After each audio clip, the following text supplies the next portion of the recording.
Sir. All right, the next case this morning is MCCLOSKEY versus Gibson Construction.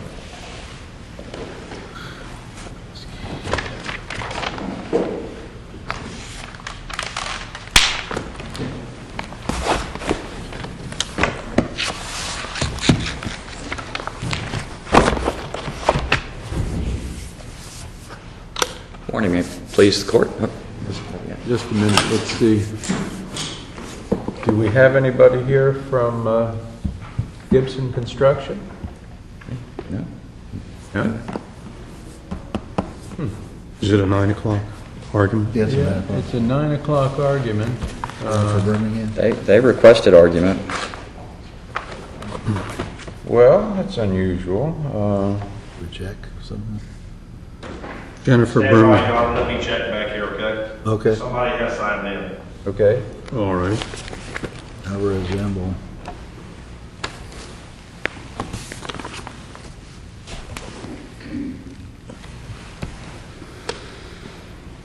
They were probably enjoying the free coffee back there so much that they didn't want to I leave. forgot it was time. Is Panama City in Alabama? Some people think it is, right? It's in that time zone.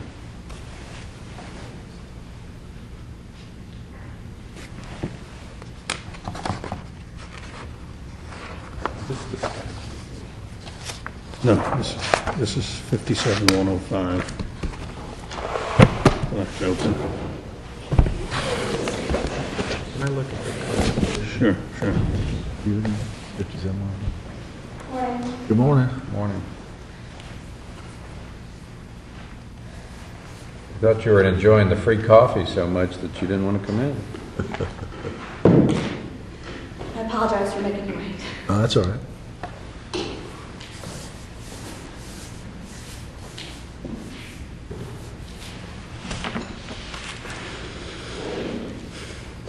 All right, sir? May it please the court? Yes, sir. This is a personal injury case, an accident or incident that happened back on June 5th of 2001 in Marion County, and the villages at the Nancy Lopez Golf Course in a building that was being constructed by the appellee in the case. Is this a negligence case Yes, sir. where you got to show duty and breach of duty and causation? That would be the standard, yes. All right. Where does the duty come from? Well, I think the duty in this case comes from the fact that the constructor of this particular wall was just a metal frame wall, knew that other trades were going to be on the site working in the area. What I want to know is what's the source of the duty? Is it contract, statute, common law? What's the source of the duty? Well, I think you've got a common law duty always to do something that you're doing in a non-negligent way so it doesn't hurt people. Okay, so the architect has drawings that specify what the subcontractor is supposed to do. Let's say the architect says in the drawings that you put a fastener every 3 feet, Okay. when in fact that's not close enough. But the subcontractor builds in accordance with the plans and specifications. You're saying that the subcontractor who complies with the contract has some duty to construct the wall in a non-negligent way, even though he's following the plans and specs. Is that what you're saying? Even in a non-correct. Correct. You got a case on that says that? I mean, so every subcontractor who's a tradesman follows the architect's plans to a T and is supposed to know that that he should be doing something else that the architect didn't specify, and he could be sued for that, huh? I mean, I guess... I'd like to see the case. Well, in that particular instance, if he was following the plan, I guess you would have a defense. He would have the defense that I followed the plan. I mean, why does he have to raise it as a defense? I mean, we're talking about the duty. Isn't the subcontractor's duty what's spelled out in the contract document? to build something in accordance with the plans and specifications and the contract documents? That would be their duty, yes. I mean, they don't have a duty that's out there in the ether that is kind of in the penumbra that, other than just to strictly comply with the plans, right? I think we all have a duty to walk about in the world and not do things in a negligent way. I think that building this, in this particular instance, the argument is that the contractor that built the wall did it according to plan, but in fact they did not. So in this particular all right, let's case, just assume that you're correct, that there is some sort of a duty out there in the ether to build something in a non-negligent way.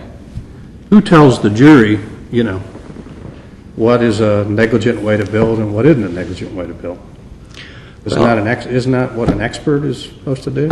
well, Your Honor, I have the benefit of not having been the not benefit of not having been the trial attorney in this case, and I guess arguably an expert could have come in and done that, but in this particular case, I don't know what the expert would have done. The wall. Well, maybe the expert would have said that when you build a stud wall, that's 10 feet high, 32 feet wide, that you got to put an anchor every 12 inches or 18 inches because that's a standard in the industry. I mean, these are technical subjects. You can't just throw that at a jury without any guidance from a professional and expect them to decide, what this duty is that this subcontractor had, right? Well, I think that was the testimony from the workers who constructed the wall that actually worked for Gibson Construction, that yes, this is what the plan said that we were to do, but we decided to do it differently. Well, because that's what we normally you and I both know that notwithstanding what the guy actually said in the transcript, that putting them at 18 inches rather than 2 feet is better construction, right? I mean, we both know that, right? I don't, I'm not a builder. Fortunately, I don't have to do that. Come on, these are anchors that, I mean, we don't abandon our logic and common sense here in the Court of Appeal, right? I mean, these are anchors that anchor down a stud wall. It's not rocket science. If they put them 18 inches apart, closer together than the contract says, that's going to make the wall more stable. It's not going to make the wall less stable, right? Certainly the jury, had they heard those facts, could have made that decision, but they also could have made the decision that why would the contractor or why would the architect or the engineer have said 24 inches and the builder at the site said, well, we don't do it that way. We do it 18 inches because we think. Now, this was uncompleted work, right? I mean, this is a load-bearing wall that gets its stability on the top end from trusses, right? Eventually, and that's exactly what Mr. McCloskey was beginning to do when the wall fell. Right. So who has the duty to stabilize this, this big tall wall before Mr. McCloskey starts to work on it? the wall is supposed to be in a stable position when he begins to work on it. He wasn't without having the wall in front of him, he wasn't standing on this wall and he wasn't climbing on the wall. He's next to it on a scaffold, but I mean, he knows he's going to be working with the wall. I mean, the wall wasn't connected on either end because they got insulation to go in it, correct? Well, that's in dispute, and that the plan said that the wall should not have been connected at either end so that the insulation could be slid behind it half an inch from the concrete block. But I believe there's conflicting testimony as to whether or not it was attached. And in fact, Mr. McCloskey's supervisor, Mr. Odell, said that when he got there it was. The Gibson guys that did the construction said that it wasn't. So we have a conflict as to whether it was. But Mr. McCloskey's supervisor checked out the integrity of the wall before he told Mr. McCloskey to do the work, right? I believe there was some testimony that they walked around and checked it out, checked out the bracing on it and everything, and right? I believe there was some testimony. Why wasn't it Mr. McCloskey's duty to check and make sure the wall was, it's uncompleted work. It's not going to be stable till the roof trusses are on. Somebody's got to work on it, right? That would be true, and the people that built it knew that as well.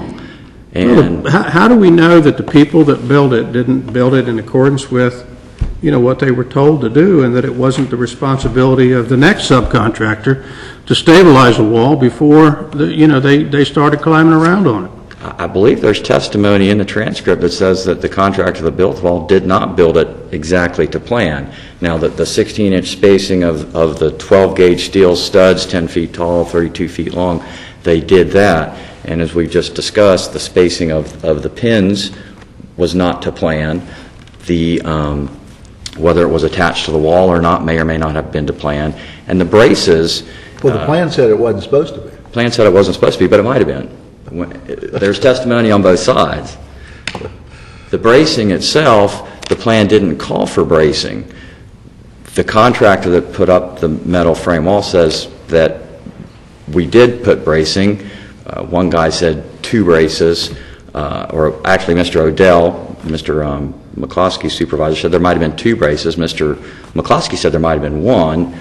The Gibson supervisor said there might have been 3 or 4, and Mr. Gibson himself said, I don't remember how many there were. So we have a dispute as to the number of braces that weren't required by the plan. I think everyone said that everyone... Well, is that a bad thing, that they put some temporary braces up to stabilize this uncompleted wall? Again, Your Honor, the jury could have listened to that testimony and decided, golly, these guys did a great job. This is more than what was seems called like for. it seems like without some expert testimony here as to what the duty Gibson had, that all the jury would have been left to do was speculate on this evidence. They were speculating as to who was supposed to do what and when. They were speculating as to how, what the cause of the wall toppling over was, right? I mean, that was just speculation. I don't know that it's speculation, Your Honor. I think there was testimony as to what the wall looked like after it fell. There were no other witnesses other than Mr. McCloskey, who's on the scaffold doing his work when the wall fell. It was a windy day or something? Wasn't there wind? There was some wind, and was that a contributing factor? I don't know. I mean, the company that put it up, and I don't know whether it was Mr. Gibson or Mr. Young, I think their testimony was that there's no way the wind would have blown this wall down the way that we built it. So if the jury heard that the wind blew it down, then the jury could consider, well, golly, if the wind could blow it down, it must not have been built correctly. And I think that's the point, is that the jury could have listened to these things, and they could have decided the same way that Judge Lambert decided. But they weren't given that opportunity because Judge Lambert took it away from them. Well, the judge would have had the responsibility to instruct the jury on what the duty was, right? He certainly would have. Just doesn't throw that out and say, you all got to decide whether there was a duty or not. I mean, there's got to be some source for the duty, right? And I believe the case law and the 2 cases that I cited in support of sort of the standard to look at here, the Marriott case, I believe, and then the Scott case, talk about that being the judge's role. The duty is clearly up to the judge to decide. You don't throw that to the jury. But whether or not that duty was breached, that's up to the jury to decide in most negligence cases, unless there's simply no way to figure out. So what should the judge have told the jury was the duty of Gibson? I think the duty of Gibson would have been to construct the wall in a non-negligent manner so that it wouldn't fall when other people worked on it. An uncompleted wall. They're supposed to construct an uncompleted wall so that it would not fall. I believe that would be their obligation. Right. Yeah, even under the contract, if you want to go back to the contract, they can't build a wall that then they leave and it falls down. That wouldn't be completing their contract. Mm-hmm.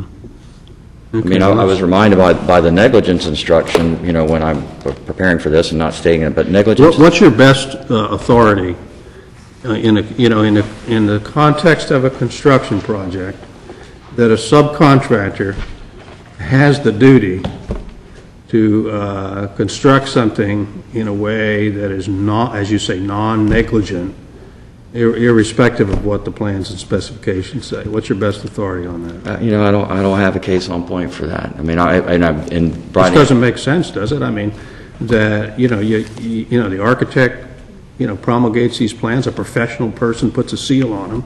I know what would happen if a subcontractor deviated from the plans and specifications. You and I both know what would happen. They would get sued for deviating from the plans and specifications. But so they do it in accordance with the plans and specifications, and they still have some duty that they can be sued for that is extrinsic to the contract. I don't understand that one. Well, and I think in this case, they didn't build it to the plans and specifications. So, I mean, there's... Because they put braces on there. They put braces on there. The pins holding the tracks to the ground were too close together. Maybe they attached it to the end walls when they shouldn't have. And again, the plans themselves, and I think Judge Lambert states in the transcript during the argument for the directed verdict, that the plans themselves were not in evidence. The plaintiff in the case didn't put the plans in evidence. Well, I mean, isn't it the plaintiff's responsibility to do that if they're trying to show that the subcontractor breached a duty to put evidence on, either through expert testimony or the plans as to what that duty was? Well, again, Your Honor, I wasn't the trial attorney. That was a decision that he made not to do that. Well, I think it was the death knell to this case. Well, expecting that it would get past the judge and get to the defense or the defendant's case in chief, I think he expected them to put the plans into evidence in that manner. But there was testimony sufficient on some of those points that we've talked about to show this is what the plan required and this is what we did that was different from the plan. And again, that was the bracing, the attaching it to the wall or not, and then the spacing of the pins holding the wall to the concrete. But I would like to reserve a few moments for rebuttal. Sure. Thank you.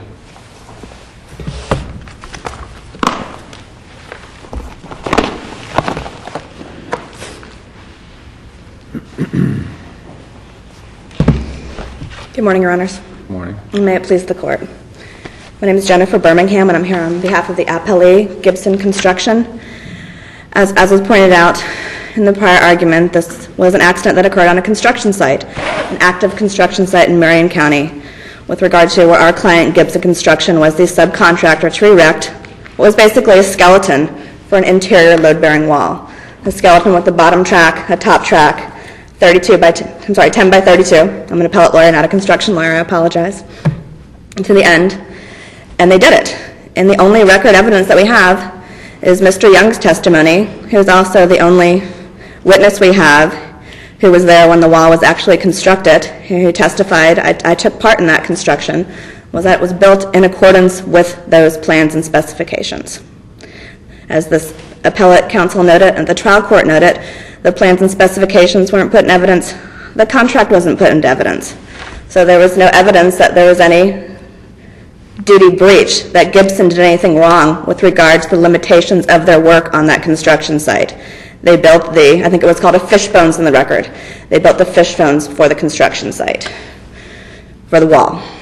The what? For the wall. Oh, the fishbones. Fish bones? They call it the fishbones because that's what it looks like. It's a bottom, it's a top, Right. and it's spliced together at certain points. Now the testimony suggested that they did that. On the bottom track first, they put it down, they powered it in with what's called a Hilti gun, which is a power-actuated gun.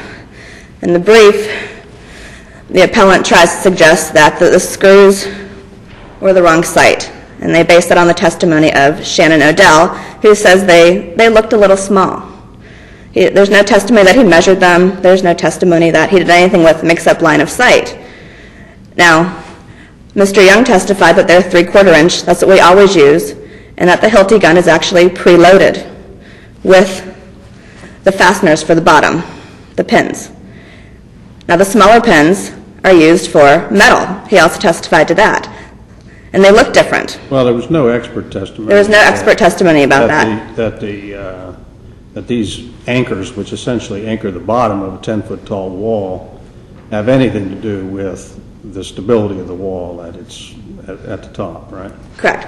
I'm just pointing out the fact of what they're relying upon to show that the pins were too small. And what Mr. Odell's testimony actually was they were small, they were a 1/2 inch, and then he went on to testify they could have been a little more. So he doesn't know what they were. Well, they were a 1/2 inch after they had pulled out, right? I don't think there's any testimony to that effect. I don't think there's any testimony. He saw them after the wall had collapsed, so they were laying down. The wall was down there, so the anchors must have pulled out when the wall fell down, and he was looking at them in their after state, not their before state, right? Correct. You know what happens to one of them nails when they drive them in with a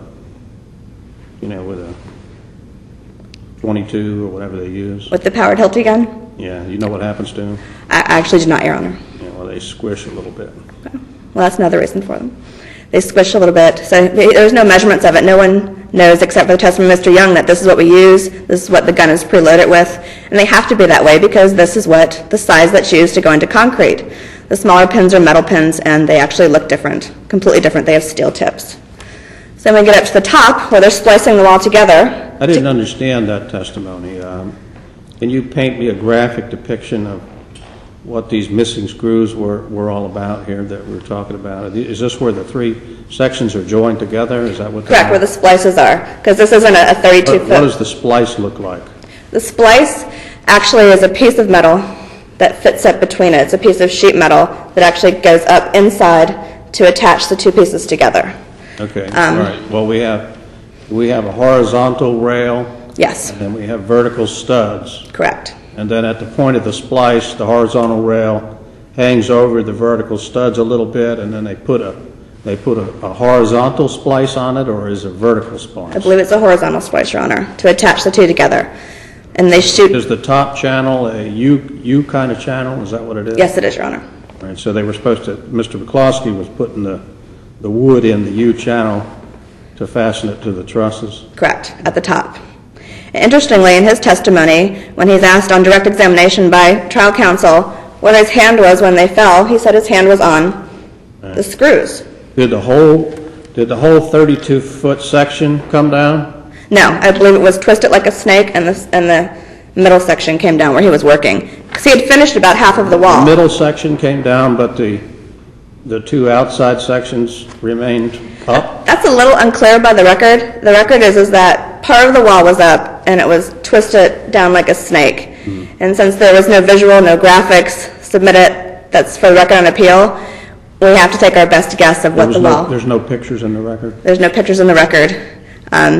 There was no pictures of the wall at the time it fell. The accident was in 2001, went to trial in 2009. And there was actually no pictures. The defense had constructed a wall outside the courtroom. We just never got to that point. We tried to reconstruct it as best we could, but we obviously never got the defendant's case in chief because there was the directed verdict. But with regard to the argument that the screws were missing, we have the direct testimony of Mr. McCloskey that his hand was actually on screws at the time. Appellant also tries to point out that the screws were improper because they were shot from the top up. The testimony of Mr. Young was that they could be screwed in either way, from the top up or the bottom down. Interestingly, when Mr. McCloskey was examined, They were shot from the bottom up. Into the 2x4. Correct. Interestingly, and they said that was created an unworkable product was the argument the appellant was trying to make with regard to how Gibson did it, by shooting at the top up, making him have to bang down in it and address the screws. Interestingly, when he testified about how he was screwing in the wood, he also testified it could be done top up or bottom down. It could be either way. Well, Mr. McCloskey, how were you doing it? I was screwing it bottom up, the exact same way as Gibson had done it. So there's really no issue there. And with regard to the bracing, which seems to be a big part of their case and their claim that we deviated from plans and specifications that weren't in the record, there was some testimony to them. They were alluded to in the record that they didn't call for the bracing. Mr. Young testified that the bracing was to keep the wall straight. I don't think there was any direct testimony that the bracing was actually meant to stabilize the wall. I think that's speculation and assumptions that can be made from some of the testimony in the record, but the only direct testimony of why those braces were there were simply to keep the wall straight. There's no dispute this was an active construction site. There's no dispute this was an unfinished wall. Everyone testified that other work had to be done by their trades. Everyone testified the drywall wasn't put up yet. Everyone testified that it was actually the responsibility of Mr. McCloskey's company, Steve Allen, to permanently brace the wall. The only other deviations that they claim came out of some duty or breach of standard of care, again, which there's no evidence of, is that to the extent that Gibson Construction did something extra to this wall by putting in braces, by putting bottom fasteners 18 inches instead of 2 feet, and by, according to Mr. Odell, attaching it even temporarily to the wall, all of which I don't see how they get around the point, dictates common sense would give more support to what everyone knew was not a finished product and what everyone knew was not meant to be complete, even though other trades are working on it. Also, as this court pointed out, there's no testimony that said who had the ultimate responsibility for bracing that wall and ensuring that wall was ready for Mr. McCluskey to begin work on it. Gibson was a subcontractor, and McCluskey worked for a subcontractor, is that right? Correct. Steve Allen. He worked and there for was the... a general contractor, too? Yes, sir. Mr. McCluskey worked for the carpenter, Steve Allen Construction. Gibson had the metal work to do the skeleton, the fish bones of this wall. So then we get to that point. So no evidence of duty, no evidence they did anything wrong, no evidence of standard of care, no evidence of anything that suggests beyond the jury being able to go in and speculate without any guidance on standard of care or the duties this particular contractor had as to why the wall fell. What we have here is an accident and the falling of the wall with no real explanation and no evidence that had anything to do with Gibson Construction. The other point in appeal is the Reps Ipsa instruction, which I do not think we get to because the control issue can't be reached. The exclusive control of Gibson cannot be established based on what is in the record. Yes, they built the wall, and I think that they had it at the time it was built, but by the time the injury had occurred, not only are you dealing with an active construction site, where Mr. Young testified there were other trades present when we were there when we left, but you have Mr. Odell, who testified that he inspected the wall, visually inspected it, looked at it. He was asked whether he shook the wall. He didn't remember whether he shook it or not, but he obviously had looked at the wall. Then you have Steve Allen themselves there, Mr. McCluskey, and the other Steve Allen employee who was working on in the same area, both had access to the wall. And we'll never know in this active construction zone whether trades came in when Gibson did finish their work before Mr. McCluskey and Steve Allen came in. So I don't even think we reached the Reps Ipsa point on the issue of control. And as their final argument, they tried to infer a Greco inference on a products liability case. With respect to the cleverness of the argument, which I always respect, Greco is a products liability inference, and it's meant for products which are destroyed. The Florida case Cassisi, which actually brings in the Pennsylvania Greco rule, is about a hairdryer that allegedly malfunctioned, caught fire, and burned part of a building down. The hairdryer was destroyed. It was gone forever. With respect to bringing in a Greco inference to a negligence case, particularly one where it was filed on the last day of the statute of limitations, and then another 4 years goes by before discovery is had, you don't have the same impossibility that you would have in a Greco reference. You don't have that same impossibility to prove your case because a product or a construction site has been finished. A Greco inference shouldn't be brought into play, not only to expand it from a products liability doctrine, but to expand it to when you wait 8 years to do discovery on your case, you can go back and get an inference that something happened. And that's the appellee's argument in a nutshell. Thank you very much. Thank you, Your Honors.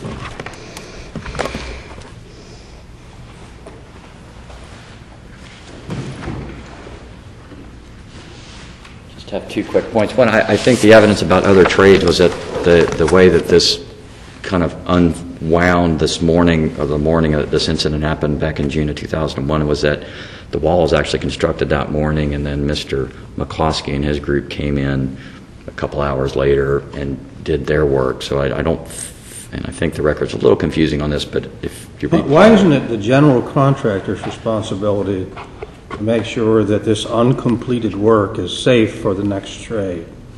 Wouldn't that ordinarily be something that the general contractor would have to do? You know, I don't work on a construction site, so I don't know. I mean, in this particular case, the last person who worked on the wall was Gibson, and if the timeline is correct, they built it that morning, and then a couple hours later, Mr. McCloskey's group came in. Did the general contractor walk around and look at it? Maybe. I don't know. But I'd also just, since this is a negligence case, just remind the court that the standard here is, you know, it's a difficult standard for the trial judge to direct the verdict. And in this particular instance, this court is sitting essentially as the trial court, reviewing the evidence de novo and you know, acting as if you're the trial judge.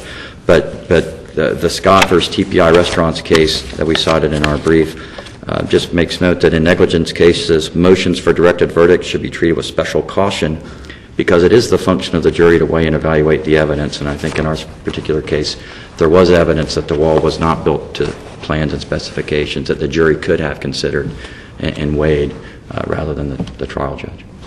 Thank you. Thank you, sir. All right, we're going